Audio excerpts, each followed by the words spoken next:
주님을 찬송하면서 가는 그 길은 비록 힘들어도 이 찬양의 가사처럼 우리를 평안 가운데로 인도하여 주실 줄로 믿습니다. 그때 라멘 하나를 먹어주면 참 좋은데 이때 딱 어울리는 라면이 하나 있어서, 여러분 세상에서 가장 맛있는 라면이 어떤 라면인지 아십니까? 신라면, 진라면. 저는 개인적으로 진라면이 좀 좋더라고요.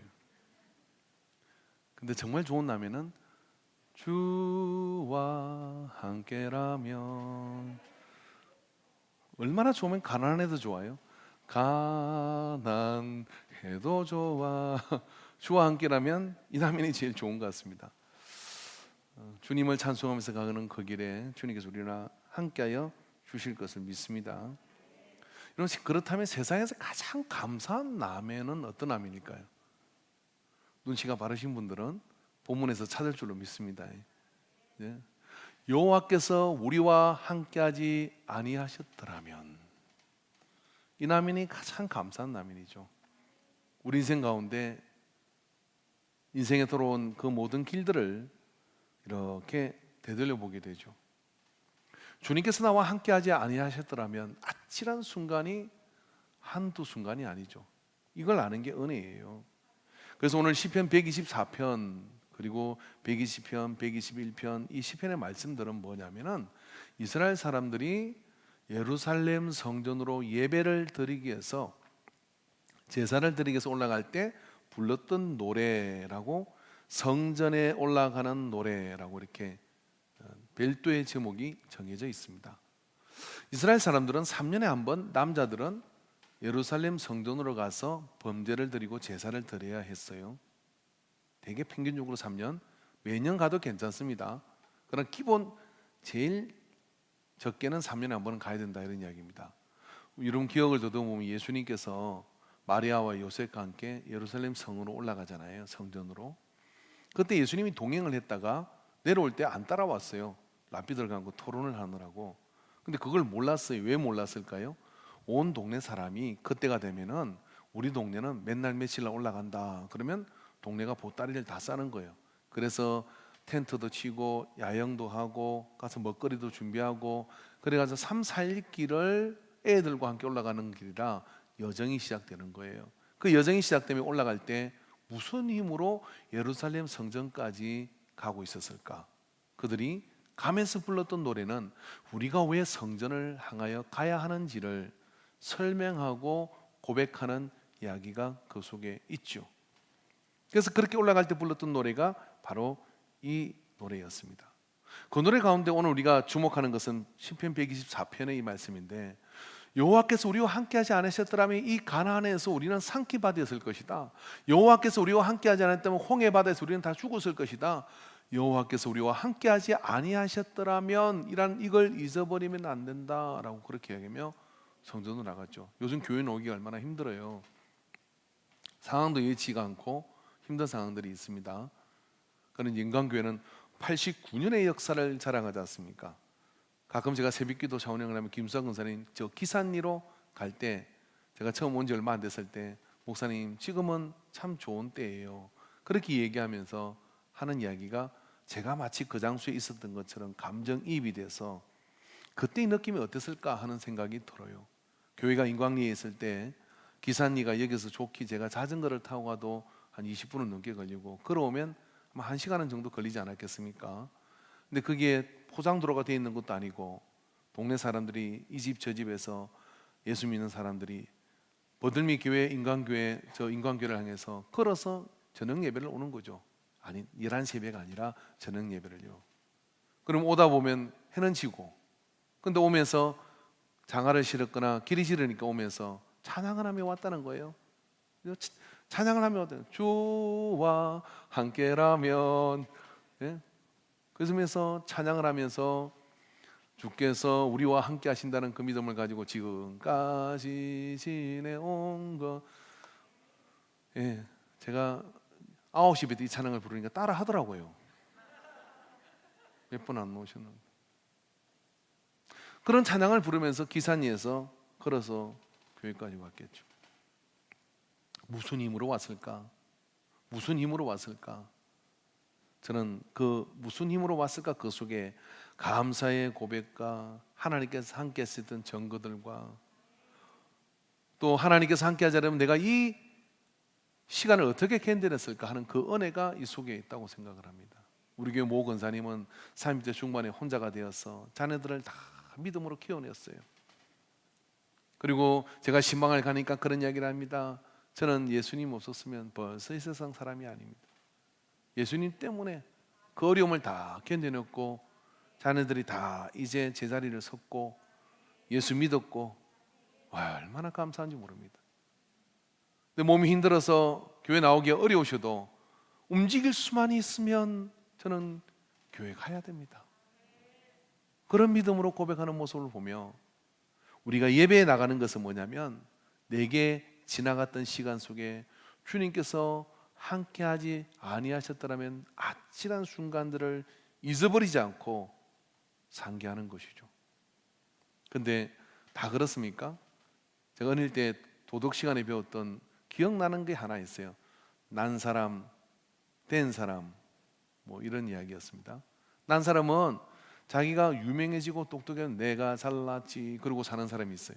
된 사람은 뭐냐면 자기가 그렇게 힘이 있어지고 능력이 있어지고 그렇게 어른이 되고 그렇게 큰 것을 생각하며 아, 내가 누구 공로로 이렇게 됐을까 하고 주변을 돌아보는 사람이에요. 그게 된 사람이죠. 그래서 어떻게 합니까? 은혜를 갚으며 기여하며 살아야 된다고 생각을 하는 사람이라는 거예요.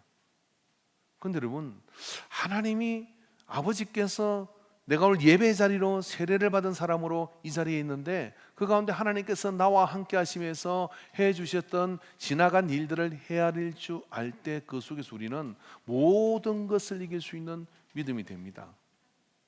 근데 반대의 생각도 할 수 있죠. 우연히 그렇게 된 것이지, 그리고 내가 그렇게 힘있게 노력했으니까 그렇게 된 것이지. 어떤 사람이 있는데요, 정말 제가 봐도 99%의 노력으로 자기 일을 이룬 사람이에요. 그런 나머지 1%가 아무래도 신이 있어서 나를 도와준 것 같아, 하나님이 나를 도와주신 것 같아 생각해서 감사한 마음이 들더래. 그래서 하나님 아버지 참 감사합니다. 저는 하나님 계신지 안 계신지 모르지만 이렇게 된 것은 제 노력 가지고는 99%의 노력을 했지만 제 것 가지고는 다 된 거 아닌 것 같아요. 하나님이 도와주셔서 감사합니다 그랬대요. 그래서 감사를 하는데, 그랬더니 그 감사를 돌려드렸더니 자기에게 한 생각이 열리게 되는데, 가만히 생각하니까 노력하는 것도 하나님에게 건강을 주셔서 노력을 한 것이고 모든 게 100%가 다 하나님께서 함께 하셨기 때문에 되어진 일이라는 걸 알았대요. 그래서 하나님께 더 감사했대요. 하나님, 정말 하나님께서 나 봐주지 않으면 저는 이렇게 아무것도 할 수 없는 사람입니다. 그렇게 얘기를 한 것이죠. 그래서 다윗은 시편에서 이 시를 쓴 다윗이 이렇게 고백을 합니다. 그 궁전에 살고 자기의 말 한마디면 목숨을 걸고 명령을 따를 용사들이 포진을 한 그때, 힘들고 오갈 데도 없고 아무것도 할 수 없는 그때가 아니에요. 그때는 전부 다 천국 빨리 가고 싶어 해. 그런데 능력도 있고 돈도 많고 건세도 주고 이제 좀 살만하다 싶을 때는 어떻습니까? 오래 이곳에 살고 싶잖아요. 어떤 교회 근사님이 교회를 600억을 들여가 건축을 했어. 근데 예배당에 탁 들었었는데 목사님하고 들어서 근사님 좋으시죠? 그렇게 얘기했더니 근사님이 그랬대요. 목사님 어떻게 해요? 예수님 안 오셨으면 좋겠어요. 예배당에서 오래오래 예배 드리게. 이게 우리의 마음이에요. 이게 우리의 마음이거든요.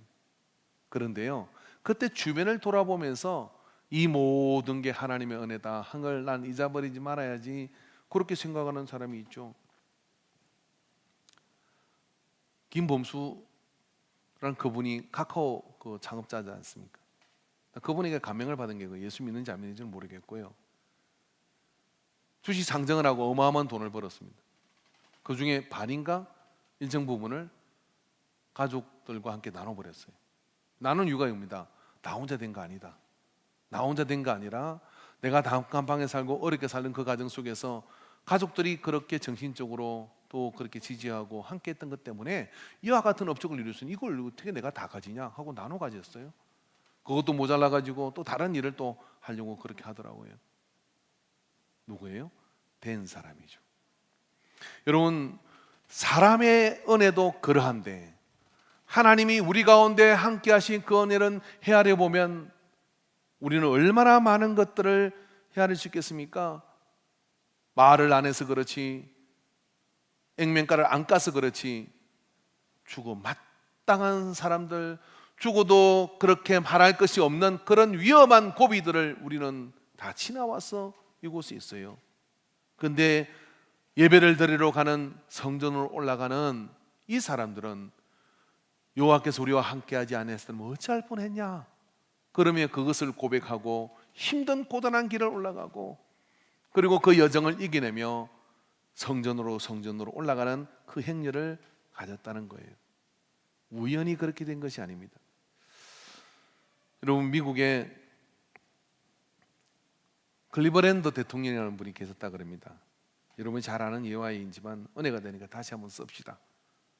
그가 청년 시절에 친구와 함께 타락한 삶을 살기 위해서 인생 뭐 있어, 한 방이지, 그리고 또 도박장으로 가던 길이었어요. 그 도박장 그 근처에 교회가 하나 있었는데, 미국 교회는 교회당 앞에다 꼭 써는 게 있어.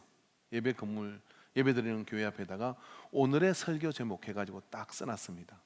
그날 설교 제목이 뭐였냐면 제사성 사망.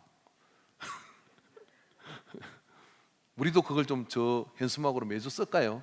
오늘의 설교 죄인들이여 들으라. 근데 그 순간 무슨 생각이 들었냐면 뜨끔한 거예요. 이렇게 도박하러 가도 되나? 주일날, 그것도 예배를 드리러 가는 시간에 내가 이렇게 가도 되나? 그런 생각에서 친구를 붙들었어요. 친구야, 저 제목 좀 봐라. 제사성 사망이래. 그런데 우리가 하나님이 그만 도박을 하고 그런 허라망탕한 삶을 살면 되겠어? 에이, 오늘 딱 한 번만 가. 오늘 딱 한 번만 가. 그렇게 얘기하고 막 신고고 실강했어. 근데 이 클리브랜드라는 사람은 어떻게 됐냐면 안 돼. 그리고 친구를 보내고 자기는 예배로 들어가서 은혜를 받았어요. 그리고 30년이 지났습니다. 그가 미합중국의 대통령이 되어서 이제 취임을 할 때, 미국 대통령도 그렇고 한국 대통령도 그렇고 사형 언도를 받은 사람은 대통령의 재가가 나야 사형 집행이 돼요. 그리고 그 업무를 해가는 가운데 대통령이 되었을 때 30년이 지난 다음에 미국 합중 대통령이 되었습니다. 그런데 그 대통령이 되었는데 처음 했던 업무 중에 하나가 뭐냐면은 바로 사형을 집행하는 것이었는데, 그게 친구의 이름이 그곳에 서 있었던 거예요. 여러분, 한순간의 선택이 삶을 그렇게 바꿔버렸던 거예요. 그 순간 이는 이런 생각을 합니다. 내가 그때 그 말씀에 이끌려서, 그 제목에 이끌려서 내가 그 예배당 문으로 들어서지 않았더라면, 그래서 주님이 내 삶을 붙들어주지 않았더라면, 그래서 주님께서 나를 붙잡아 인도하지 않았더라면 나도 저 이런 가운데 있었을 것인데 하는 그 생각이 그를 엄습하니까 얼마나 참으로 감격스럽고 아프고 아찔한 순간이 그 앞에 있었겠습니까? 여러분, 은혜는 받은 은혜를 기억하는 것에서부터 시작돼요. 예배의 감격을 잃어버렸습니까? 예배의 메리트를 잃어버렸습니까? 아싸 코로나 아싸 코로나 그러며 영상 예배조차도 드리기 어렵다고 하는 그런 상황 속에 직면해 있다 그러면, 그러나 우리의 환경, 우리의 처지, 모든 상황 가운데 모든 매체를 통하여 우리는 하고자 하면 접속할 수 있는 부분들이 다 있습니다. 앞으로 이런 사태가 굉장히 좀, 저는 토요일 저녁에도 주일 예배를 드릴 가능성이 있습니다. 왜냐하면 오래전에 토요일 저녁에도 주일날 예배를 드리지 못하는 사람들에서 예배를 하는 교회들이 있었어요. 그래서 예배를 드리고자 하는 그 열망을 이뤄야 되는데, 그렇게 하는 사람이 있는가 하면 그렇지 않은 분들도 있죠. 그 이유가 뭘까요? 뭐냐면 받은 은혜를 잊어버렸기 때문에 그래요. 그러나 받은 은혜를 기억하면 우리가 거리에 상관없이, 시간에 상관없이 하나님 아버지의 예배 앞으로 나가고자 하는 그 열망은 우리를 어떤 것도 사실은 방해하고 멈출 수가 없거든요. 누가복음 17장 17절 19절의 말씀을 보면 여러분이 잘 아는 말씀이 있습니다. 10명의 문둥병자가, 나병 환자가 고침을 받았어요. 그래서 예수님께서 그들을 깨끗하게 해주시고 제사장에 의해서 몸을 보이라고 이야기를 합니다. 그리고 그들을 보냈어요. 그들은 어린아이 부모처럼 3살이 돋아난 것을 알고 기뻐 감격하며 제사장에 가서 몸을 보이고 어떻게 했어요? 9명은 가족의 품으로 돌아갔습니다. 그런데 그 중에 한 명, 하나님 은혜를 잘 모르는 출신의 이방인인 이 사람은 돌아와서 예수님께 돌아와가지고 하나님께 영광을 돌렸어요. 엎드려서 정말 예수님을 제가 만나지 않았더라면 어떻게 했을까요? 라고 그러며 감격해하며 감사했어요. 근데 예수님께서 그에게 묻는 물음이 있었습니다. 나머지 9은 어디로 갔느냐? 그리고 돌아온 그에게 이야기하기를 그에게 이르시되 일어나 가라 내 믿음이 너를 구원하였느니라 하시니라. 내 믿음이 너를 구원하였느니라. 9명은 몸은 고침은 받았지만 지옥 갔습니다. 한 명은 몸도 고침을 받았지만 영원히 하나님의 나라를 보게 된 거예요. 여러분, 병 나으면 하나님이 살아계신 거고 안 나면 살아계시지 않는 겁니까? 그렇지 않잖아요. 제가 저쪽 용골에 있을 때 한때 부목사님을 초청해서 같이 사역을 할 때가 있었어요. 그래서 교회에서 이제 기갈 집을 얻게 됐는데 양주연립에 그 집을 얻었어요. 근데 그 집을 얻을 때 계약자가 서울에서 내려오셨더라고요. 시간을 약속하고 가가지고 같이 계약을 쓰기 위해서 이렇게 만났는데 들어올 분이 목사님이라는 걸 알고 너무 감격해하는 거예요. 어떻게 이 누추한 집에 목사님이 오십니까? 그러면서 감격해하는데 자기를 소개하기를 저는 서울의 모 교회 안수 집사입니다라고 소개하더라고요. 그러시냐고. 여러분, 집사도 다 같은 집사가 아니에요. 목사를 볼 때 하늘 보듯이 보는 집사가 있는가 하면 목사를 볼 때 졸로 보는 목사도 있어요. 없을 때 뭐 이 목사 저 목사 그런 사람은 내가 볼 때 졸로 보는 사람들이에요. 근데 그런 사람 만나기 드물어. 갑일 때는. 근데 목사님이냐고 그러는 거예요. 그래서 풍기는 이미지가 이 양반이 은혜를 아는구나 라고 생각을 하고 저보다 나이도 많은데 그래서 같이 이렇게 대면을 하고 일을 진행했어요. 진행해 가다가 그러는 거예요. 목사님, 제가 어떻게 예수를 믿은지 아십니까? 그러면서 자기 예수 믿은 이야기를 간증을 하는 거예요. 한 20년도 더 된 이야기인데 저 간증이 생생합니다. 정말 젊고 샤프하게 생긴 분이셨어요. 그런데 그분이 이렇게 얘기합니다. 저는 원래 예수 믿는 사람이 아닌데 저희 어머니가 피부암인가 그 암에 걸려서 병원에 투병 생활을 시작했는데 병원 신방을 오셨던 개척교 목사님이 오셔가지고 전도를 하다가 우리 어머니한테 전도를 했다는 거예요. 몸이 점점 약해지고 항암을 하고 있는데 힘든데 와서 전도를 하는데 그 말씀을 들으셔서 자꾸만 안 믿고 그러다가도 이제 믿으려고 그렇게 마음이 움직이니까 이 목사님이 계속 오다 보니까 자녀들하고 겹치게 된 거예요. 겹치면서 이제 자녀들하고 인사하고 그래서 예수님을 영접을 했어요. 그분이 영접을 해서 같이 기도하고 그렇게 목사님 와서 기도하니까 차도가 있어서 몸이 좋아지기 시작을 한 거예요. 그래서 정말 하나님 살아계시는구나 하고 이렇게 자녀들이 다 기뻐하고 좋아했대요. 그런데 좀 시간이 지나가지고 몸이 더 나빠지기 시작했습니다. 그랬더니 하나둘 자녀들이 이제 다 바쁘잖아요. 그러니까 멀리서 그러니까 다 하나씩 다 집중을 못 하는데 이 목사님이 딱 붙어가지고 진물도 닦아내고 필요한 거 있으면 그거다 갖다 주고 하루에 한 번씩 들려가지고 그렇게 하는 거예요. 그 모습을 자녀들이 다 봤어요. 자기가 맞인데 그러다가 어머니가 소천을 했습니다. 그래서 장례를 치르고 난 다음에 맞인 자기가 그렇게 얘기했대요. 다 행자들 모아놓고 이렇게 얘기했습니다. 어머니는 돌아가셨지만 어머니가 예수님을 영접을 했고 하나님이 계신지 안 계신지는 모르지만 저 목사님이 어머니한테 어떻게 했는 건 너희들 알지 않냐? 그런 사랑을 너 중에 누구 하나가 그렇게 할 사람이 누가 있었겠냐? 우리는 다 교회 가야 된다. 그 목사님 따라 교회 가야 된다. 그래가지고 믿음도 없는 사람들이 교회를 갔대. 가보니까 목사님이 주일날 차물고 막 눈썹이 휘날리게 이리 뛰고 저리 뛰더래요. 그래서 목사님 저 운전할 줄 아니까 그거 주세요.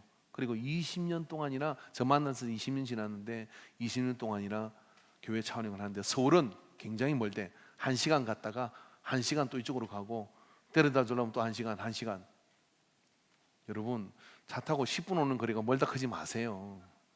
평택 얼마나 걸립니까? 20분이면 갑니다. 옵니다.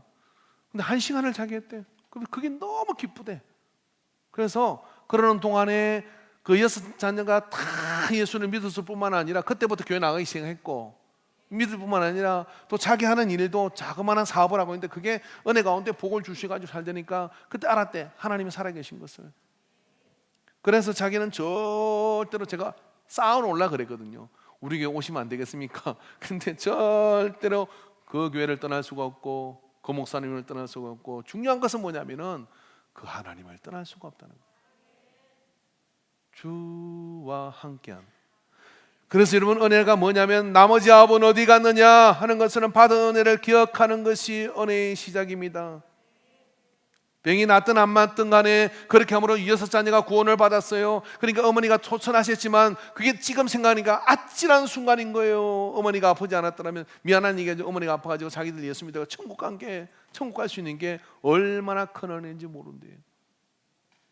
그 은혜를 어떻게 잊어버립니까? 예배의 은혜는 하나님의 은혜를 상기할 때 확고해지는 거예요.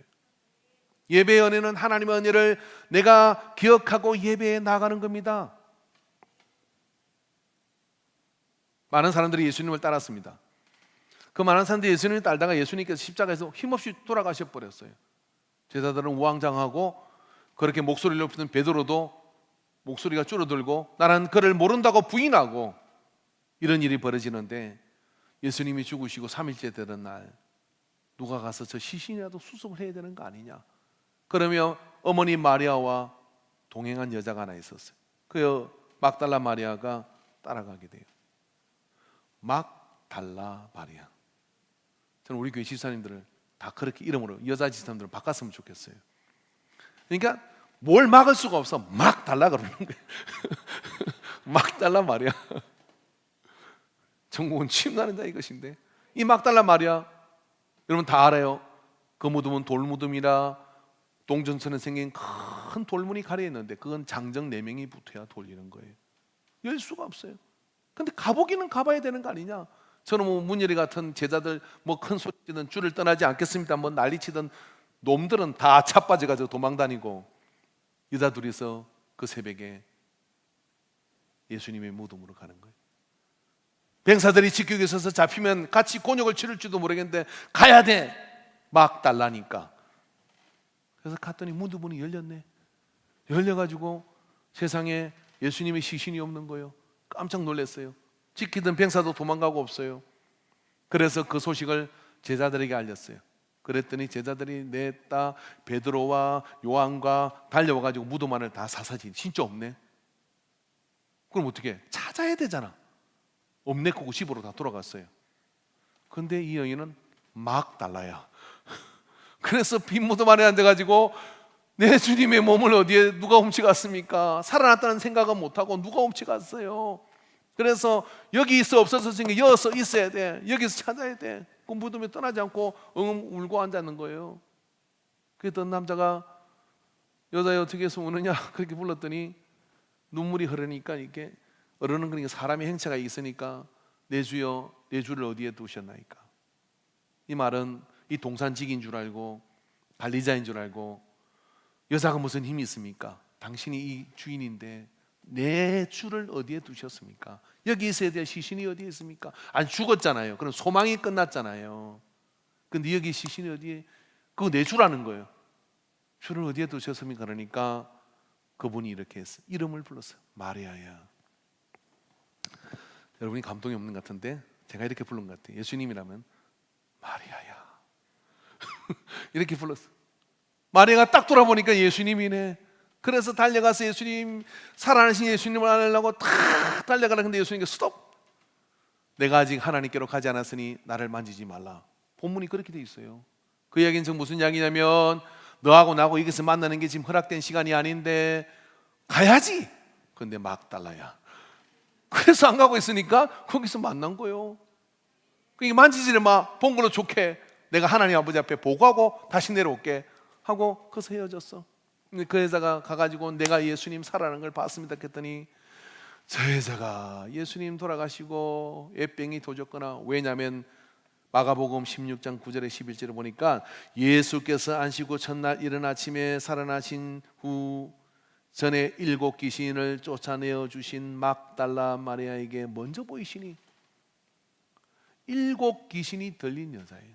귀신 하나만 들려도 천지만대로 뛰다니는데 7 귀신이 들렸으니까 이게 막 7 인격이 들어와 있다 이런 이야기예요. 막 이렇게 저렇게 했다, 불에 들어갔다, 물에 들어갔다, 꼭꼭 다니다, 벗고 다녔다가 얼마나 여자가 꼴이 나지 않았겠어요. 그런데 그 여인을 예수님 만났어. 예수님께서 더러운 귀신을 확 쫓아내자고 그랬어. 정상으로 여자가 앉았어요. 그리고 이 여자가 생각을 해보니까 내 생에 예수님을 만나지 않았더라면 어떻게 됐을까? 지금까지 저렇게 7 귀신이 들려가지고 쫓아다니며 그러고 돌아다녔을 건데 내가 예수님 만났으니 어떻게 좋을까? 그런데 예수님이 돌아가셨네. 돌아가셔도 내 속에는 돌아가신 게 아니야. 이 막달라 마리아니까.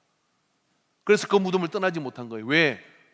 내가 예수님 만나서 7 귀신이 떠났으니 그 은혜를 생각하고 내 생에 예수님을 만나지 않았더라면 어떻게 됐을까?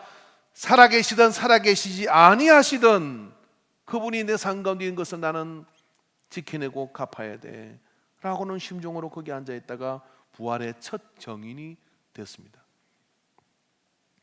부활의 첫 정인이 되어 주님 앞으로 그 영광을 돌리게 되죠.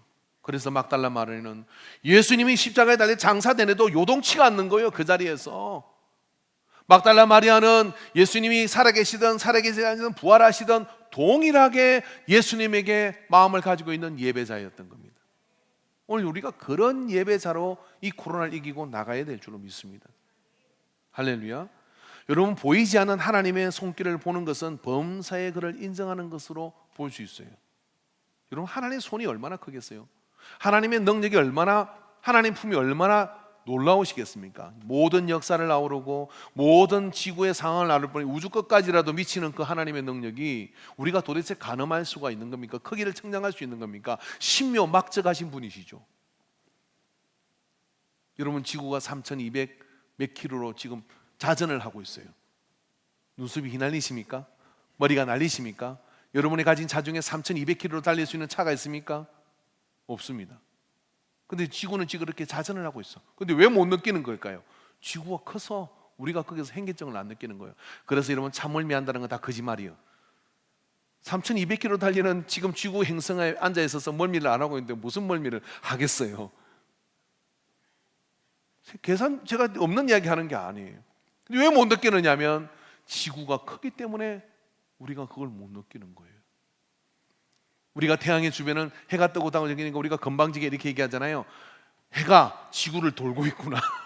근데 알고 보니까 지구가 태양을 돌고 있어. 자전하면서 돌고 1년에 한 번씩 돌고 있는 거예요. 우리는 우리의 눈의 한계가 너무 적은 것도 못 보고 너무 큰 것도 못 보는 한계치가 있는 거예요. 그래서 여러분, 하나님의 은혜는 내가 받은 은혜를 기억하고 찍어가며 그것을 상기해 갈 때 하나님이 일하시는 손이 보이기 시작하는 거예요. 그걸 알면 어떻게 되느냐 하면 예배가 내 삶의 뿌리고, 그거 알면 어떻게 하나님과 내가 만나는 그 시간이 생명을 걸 가치가 있는 그 뿌리라는 사실을 알게 되죠. 그래서 시편 94편 17절에 같이 한번 읽읍시다. 시작. 여호와께서 내게 도움이 되지 아니하셨다면 내 영혼이 벌써 침묵 속에 잠겼으리로다. 즉 소울로, 음부로, 침묵으로 내려가게 됐을 것이다 라고 그렇게 고백을 했습니다. 주와 함께하는 것, 이것이 내 삶의 가장 큰 가치다. 이 시편의 시를 썼던, 오늘 124편의 시를 썼던 다윗은요, 이 다윗의 시편에 보면 이런 부분이 있습니다. 이 궁전의 첫날을 사는 것보다, 자, 이 궁전의 이야기는 다윗이 모든 실권을 장악하고 말 한마디면 나아가서 모든 일을 할 그런 신하들이 있고 용사들이 포진하고 있는 그때 다윗은 이런 고백을 해요.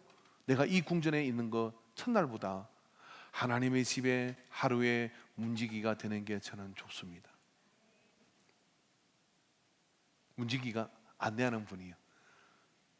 교회 안내들 많이 자원하시기 바랍니다. 하나님 집에 문지기로 서는 게 좋습니다. 하루 그렇게 살고 이 첫날하고 바꾸자 그러면 바꾸겠습니다. 이렇게 얘기한 거예요. 언제? 힘들고 어려울 때가 할 때, 잘 나갈 때요. 망하고 어렵고 힘들면 누가 그런 이야기를 하겠어요? 여호와께서 함께 하지 않았더라면, 아찔한 순간이 우리에게는 너무나 많은 거죠. 그걸 고백하는 시간이 예배의 시간이에요. 시편 118편 6절에 여호와는 내 편이시라 내가 두려워하지 아니하리니 사람이 내게 어찌할까. 제일 불행한 여자가 남의 편 데리고 맨날 데리고 사는 사람이에요. 남편. 절대로 내 편이 안 돼. 안 맞아도 너무 안 맞아요. 그래서 남편은 로또라 그러잖아요. 성경 안에 내 편이 있네. 하나님을 내 편으로 삼고, 할렐루야, 남편을 이렇게 보여. 그러면 함께 살아가는 이유가 그 속에 넘치게 됩니다. 그래서 오늘 집에 가거든 하나님을 내 편으로 삼아서 남편을 이제 내 편으로 만들기를, 아내가 또 남편 편이 되기를 이렇게 바랍니다. 남편들이 또 인상이 안 좋아질 수 있으니까 얼른 수습하고 떠나야 돼요, 여기를. 자, 그런데 말입니다. 그래서 우리는 얼마나 많이 우리를 구해주는지를 생각해 보면 우리의 생명을 구해준 사람을 은인이라 그러잖아요. 생명의 은인 그러잖아요. 혹시 여러분 생명의 은인을 알고 계세요? 저는 우리 최신우를 확실하게 지난번에 저같이 발리 여행을 가게 돼가지고 갔을 때, 그게 풀 빌라를 썼는데, 이 빌라가 이게 집 안에도 풀이 있고 룸 안에도 이렇게 풀이 있고, 뭐 발리 이러면 가지 마세요. 별로 좋은 거 하나도 없더라고요. 빌라 하나면 딱 좋아. 근데 그게 숲으로 된 곳인데 또 마당에 이렇게 풀이, 이 정도는 풀이, 좀 큰 풀이, 여기서 한 이 정도는 되는 것 같아요. 이거보다 더 긴 것 같은데 조성이 돼요. 꽤 되는 풀이 그런 게 2개나 있어요. 이 계단 같은데 여기 얕은 데서 이따 그 밑에가 바로 이렇게 이 정도 오는 데인데, 처음에는 겁이 나서 꼬서 왔다 갔다 하고 놀더라고요. 들어오라 해서 안 들어오고. 내가 저쪽 끝에 가 있는데 여기 사람들이 있었거든요. 근데 이어서 어떻게 발을 헐 때 푹 빠진 거야. 얘가 푹 빠져버린 거예요. 내가 그 장면을 봤어요. 영혼처럼 길어요, 거기까지 가는 게. 그래서 제가 온 힘을 다해서 수영했다가 애를 못 찾을 수 있는 것 같아가지고, 제가 수영을 잘합니다. 그런데 이 가공할 다리에 힘을 가지고 물살을 제끼며 갔어요. 갔더니 물속에 빠져 있는 거예요. 그래서 제가 손을 이렇게 몸을 잡아가지고 일으켰어요. 이렇게 불과 한 10초 정도 된 것 같아요, 그 시간이. 그런데 일으켰어. 그래서 애가 막 팍 뜨는 거죠. 다행히 물을 안 마셨더라고요. 이게 그냥 지도 어떻게 할지 모르니까 그런 거죠. 근데 걸리고 안고서, 괜찮아, 할아버지도 옛날에 이렇게 물에 빠져 죽을 뻔했어. 인생은 다 물에 빠져 죽을 뻔해. 겁먹지 마. 그 수영 잘하잖아. 물에 대한 공포를 주면 안 되니까 평생 물을 멀리할 수 있잖아요. 그래서 얼른 달랬어요. 그러면 안 돼. 얘는 이제 갔다 오는 발리 그러면, 할아버지가 그때 나 죽을 뻔했는데 살려주셨다고, 죽을 뻔했는데 살려주셨다고, 내가 생명의 은인입니다. 그래서 신우는 절대로 저를 배신할 수가 없어. 그럼 제가 이렇게 얘기하죠. 신우야, 사람은 은혜를 갖고 살아야 된다. 여러분, 구약 성경에 보면 야베스 사람이라는 사람들이 있었어요. 이 사람들은 이방인입니다. 길랏 야베스, 길랏 지역에 야베스 지역에 성이 있었는데 조그마한 성이에요. 근데 그 성에 무슨 일이 일어났냐면은, 사울 당시에 블레셋 사람들이 쳐들어와 가지고 성을 에워쌌어. 이 야베스 사람들은 별로 줏대가 없는 사람들이라 어떻게 하냐면은, 왔으니까 요구사항이 뭐야? 들어줄게. 그랬더니 들을 수 없는 것들을 요구하고 그거 안 들어주면 다 죽여버리겠다는 거예요. 멸절을 시키겠다는 거예요. 그러니까 이리도 못하고 저리도 못하는 상황이 벌어졌어요. 그때 이 사람들이 사울에게 도움을 청하자 하고, 히브리인들이 아니잖아요. 사울이 안 가도 되는 거예요. 사울에게 도움을 청했더니 사울이 그 말을 듣고, 무슨 그런 부당한 일이 있어? 그러고 어떻게 하냐면 군사를 데리고 길랏 야베스 성으로 달려갑니다. 달려가서 이 블레셋 사람들을 쫓아버려요. 그리고 그 성을 평안하게 만들어줬어요. 그걸 이 길랏 야베스 사람들은 늘 가슴에, 야, 사울이 우리 은인이다. 이 동네는 박정희 대통령을 은인으로 생각하더라고요. 왜 그러니까 물되게 해줬다고. 저 남양만 저 공사 해가지고 논에 물되게 해줬다고. 진짜 그 은인 아니에요, 그죠? 맨날 물길 때문에 농사철만 되면 싸움하잖아요. 윗논 아랫논 막 그래가 물고 되려고 서로 막 삽들고 서치고 막 싸우고. 지금 물은 뭐 가뭄이 드는 이 동네는 물은 넉넉합니다. 그죠? 이 은이라고 생각하는 거예요. 그렇게 생각하고 있다가 어느 날 무슨 일이 벌어지냐면 하나님의 은혜가 사울을 떠나고, 그리고 사울이 이제 블레셋과의 전쟁에서 패하여서 동시에 자결을 하고, 그리고 또 아들도 그 사람의 자결한 가지지만 그렇게 해서 죽게 되고, 그런 상황이 벌어졌어요. 이야기를 사무엘 31장 8절에 13절에 이야기를 듣습니다. 말씀으로 보면 이튿날 블레셋 사람들이 죽은 자를 벗기려 왔다가 사울과 그의 세 아들이 길보아 산에서 죽은 것을 보고 사울의 머리를 베고 그의 갑옷을 벗기고 자기들의 산당과 백성에게 알리기 위하여 그것을 블레셋 사람의 땅, 블레셋 지역으로 갔다는 거예요. 사방에 보내고 그의 갑옷은 아스다롯의 집에 두고 그의 시체는 벳산 성벽에 못 박으며 길앗 야벳에서 못 박으며 그렇게 못을 박았다는 거예요. 그 이야기를 들은 이 길앗 야벳 사람들이 그 이야기를 듣고 나니까 우리가 어떻게 이 사울을 그냥 냅둘 수가 있냐, 건세를 잃어버리고 힘을 잃어버리고 심지어는 하나님의 은혜마저도 떠났지만은 이 이야기를 들었던 길앗 야벳 주민이 11절에 보니까 길앗 야벳 주민들이 블레셋 사람들이 사울에게 행한 일을 듣고 모든 장사들이 일어나 밤새도록 달려가서 사울의 시체와 그의 아들들의 시체를 벳산 성벽에 내리고 가지고 야베스에 돌아가서 거기서 불사르고 그의 뼈를 가져다가 야베스 에셀나무 아래에 장사하고 7일 동안 금식하였더라. 이거는 명백한 블레셋에 대한 도전이에요.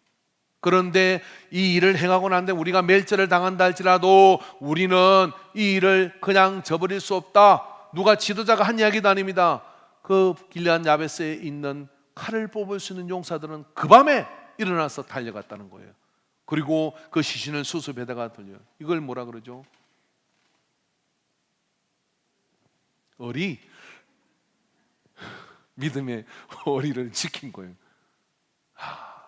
그리고 이들은 걱정이 없었겠습니까?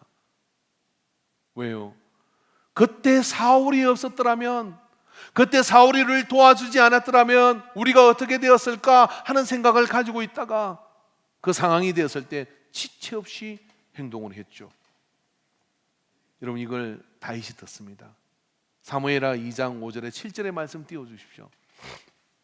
여기 보면 다윗이 길앗 야벳 사람들에게 전령들을 보내어 그들에게 이르되, 자, 다윗이 이제 왕권을 장악했어요. 그런 다음에 다윗이 길앗 야벳 사람들에게 전령을 보내 그들에게 이르되, 너희가 너희 주 사울에게 이처럼 은혜를 베풀어 그를 장사하였으니 어리를 지킨 너희들 여호와께 복을 받을지어다. 이방인입니다. 여호와께 복을 받을지어다. 너희가 이 일을 하였으니 이제 여호와께서 은혜와 진리로 너희에게 베푸시기를 원하고 나도 이 선한 일을 너희에게 갚으리라. 다윗이 갚겠다고 얘기를 해요. 그리고 뭐라고 얘기했냐면, 이제 너희는 손을 강하게 하고 담대히 할지어다. 너희 주 사울이 죽었고 유다이 내게 기름을 부어 그들의 왕으로 삼았으니라 하니라. 좀 무슨 이야기입니까? 내가 이제 왕이 됐으니까 책임지고 너희들을 내가 지켜줄게. 그리고 하나님께서 너희들을 함께 하실 거야. 그리고 내가 이제 정권을 가진 왕이 됐으니 염려하지 마. 블레셋 따위는 절대로 넘볼 수가 없어 라고 이 성을 안전하게 지켜준 거예요. 더 큰 은혜를 받았죠. 더 큰 복을 받았죠. 그래서 여러분, 우리가 이 시편 124편을 통하여 예배에 가는 자가 어떤 마음을 고백하고 가야 되느냐면, 때로 그 예배 안에 앉아있는 것도 여러 상황이 힘들 수도 있고 있겠지만은, 그러나 그 속에서 내가 여호와께서 함께하지 않았더라면 생각을 하고 그 마음을 가지고 예배를 드리러 올라갈 때, 여러분, 우리의 예배는 그 안에서 갈 이유가 분명하고 나아가야 될 이유가 분명하고 그러잖아요. 오늘 예배 가운데 우리 신영순 집사님이 와 계시니까 저는 이름이 우리 교회에서 제일 부러운 이름이 신영순이에요. 믿을 신자에다가, 믿을 신자 맞습니까? 모르겠는데 내 마음대로 정했어요. 믿을 신자에다가 믿음의 순위가 영순이야. 생각 안 해보세요? 이름 잘 지어야 됩니다. 신영순. 여러분, 코로나가 발생해서 예배 들어온 이 45명입니다. 95명입니다.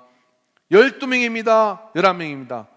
여러분, 신영순 지사님은 영순이야. 그잖아요.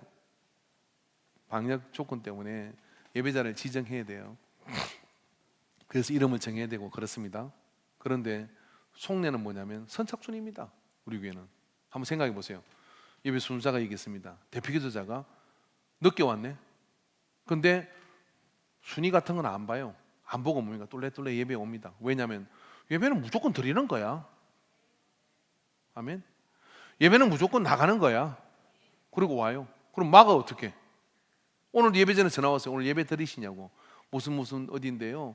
오늘 예배가 드리시냐고. 그게 우리가 올라 그러는 것 같더라고요. 그래서 제가 인원수가 제한되어 있습니다. 그렇게 얘기를 했어요. 그렇지만 그 양반이 꾸역꾸역 오면 어떻게 돼요? 막아? 내 집은 만민이 기도하는 집이라고 그랬는데.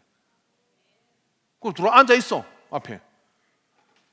그러면 우리 교회 뭐 중직이 늦게 왔어요. 나 오늘 예배 오락해서 왔는데 못 들어옵니다. 제 백으로도 안 돼요. 믿음의 백으로 영순이 그 어떻게 막아요? 그거를 못 막아요. 죄송한데 나가십시오. 그렇게 하겠습니까? 못해요. 나는 오늘 믿음으로 예배 드리겠다는데 이겼어. 천국은 침노하는 자의 것이라는데 그거 어떻게 막아요? 그럼 어떻게 돼? 대표기도자가 저 가서 있든지 아니면 다른 사람 지키든지 밖에 차에서 드리든지 이래야 되는 거예요. 영순이. 근데 그분은 왜 그렇게 고집이 세일까요? 왜 그렇게 자기는 영순이라고 생각을 하는 것일까요? 왜냐하면 여호와께서 내게 함께하지 않으셨더라면 이 생각이 있으니까 거래 자체, 생각 자체를 안 해. 내가 어디에 있든지 어떤 상황이든 나는 11시가 되면 예배를 드려야 되고, 그리고 그 속에서 나는 하나님 만날 정서에 있어야 되고, 교회가 뭔 일을 할 때 나는 무조건 그곳에 최첨병의 앞쪽에 나는 있어야 돼. 만약에 돌팔매질을 막아야 된다면 나는 그곳에 제일 먼저 맞아야 되고 하는 그런 마음을 가지고 있는 것이죠. 길앗 야베스 사람처럼, 막달라 마리아처럼. 그래 불과 그런 고백이 시편 124편에 고백되고 있는 거예요. 그 고백을 가지고 그들이 예배를 하고 올라갈 때 거기를 누가 막습니까? 여러분, 우리의 예배가 어떤 상황에 있는지를 우리가 기억하며 이럴 때 여러분, 새벽에 영상을 통해서든지 아니면 또 다른 방법을 통해서든지 은혜의 접속을 늘리십시오. 은혜의 접속을 늘리세요. 핸드폰에 깔린 게임은 하루에 수도 없이 접속을 하며 하나님 앞에 말씀의 접속은 더디다면 내 영이 죽어가고 있는 거예요. 그냥 죽습니까? 내가 받은 은혜를 까먹어버려요. 그러니 은혜의 그릇이 작아졌으니까 예배에 나와도 감동이 없고 찬양을 해도 감동이 없는 것이죠. 그러나 여러분, 그 받은 은혜를 기억하고 주께서 나와 함께하지 않았다면 어떻게 했을까 생각을 늘 상기하는 사람은요, 순간순간이, 심지어는 숨쉬는 공기 자체 순간순간도 하나님의 은혜로 와닿는 거예요. 여러분, 그렇게 되면 예배가 풍성해집니다. 그렇게 되면 은혜를 받은 그런 접속점들이 예배 가운데 많아져요. 성가대 찬양에서도 은혜를 받고, 기도자의 기도 통해서도 은혜를 받고, 일어나 앉는 시간도 은혜를 대고 막 그러는 거예요. 더 깊은 예배를 드릴 수가 있습니다. 뭘 할 때? 여호와께서 함께하지 아니하셨더라면은 은혜를 상기하고 깨우쳐야 됩니다. 그럴 때 우리는 더 큰 깊은 은혜 속으로 들어갈 수 있음을 기억합시다. 기도드립니다. 사랑하는 하나님 아버지, 이들은 성전을 올라가는 며칠의 여정, 그 고단한 길 가운데 여호와께서 우리 편에 계시지 아니하셨더라면 우리가 어떻게 하였으랴. 사람들이 우리를 치러 일어날 때 여호와께서 우리 편에 서 계시지 아니하셨더라면 그때 그들의 노염이 우리에게 맹렬하여 우리는 산채로 삼킴을 받을 것이다. 그 관계가 은혜를 잃어버리지 않고 갔던 이들은 그 속에서 더 깊고 더 큰 하나님의 은혜를 발견하고 깨달았습니다. 오늘 우리에게 이와 같은 예배에 대한 태도와 은혜가 회복되게 하여 주시옵소서. 그 열정이 이 거리 제한과 또 여러 가지 상황 속에 더 깊게 그리고 간절함으로 일어나는 역사가 나타나게 하여 주시옵소서. 우리 예배의 영광을 받아 주시옵기를 간절히 원합니다. 예수님의 이름으로 기도합니다. 아멘. 찬양 드리시겠습니다.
이곳에 한 번 더 찬양하겠습니다. 주를 위한 이곳에 89년의 역사를 이어오며 예배당 가득히 예배를 드리는 사모하는 자들의 앞서간 믿음의 사람들이 있었습니다. 이곳에 서기를 굳건히 사모했던 사람들이 있습니다. 기억해야 합니다.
다 같이 가슴에 손을 들고 주 은혜로 아멘. 이곳에 서 있네 주님 제에 엎드려 절하네 어느 것도 난 필요 없네 주님만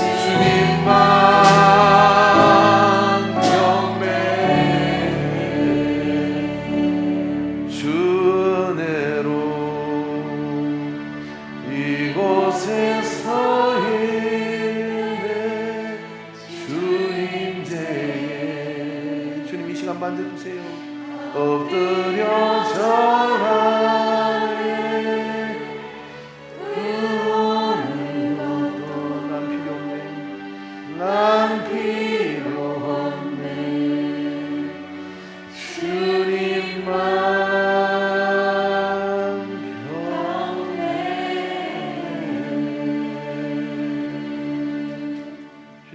만져주시옵소서. 이 손은 주 예수 그리스도의 손입니다. 주님, 우리의 모든 염려와 걱정과 두려움과 상실감과 질병과 우리 앞에 가로막힌 많은 방해들과 이 모든 것 위에 주님의 손을 얹으시고 주님이 물리쳐 주시옵소서. 주님이 함께 하시면 내게 그 어떤 것도 우리를 해할 수가 없고, 주님께서 함께 하지 않으면 그 어떤 것도 우리가 온전치 못한 것을 고백하며 예배자로 섰사오니 우리를 치료하여 주옵소서. 예수 이름 명하니 모든 질병은 떠나갈지니라. 예수 이름 명하니 모든 염려와 걱정은 사라질지니라. 역사여 주옵소서. 예수님의 이름으로 기도합니다. 아멘.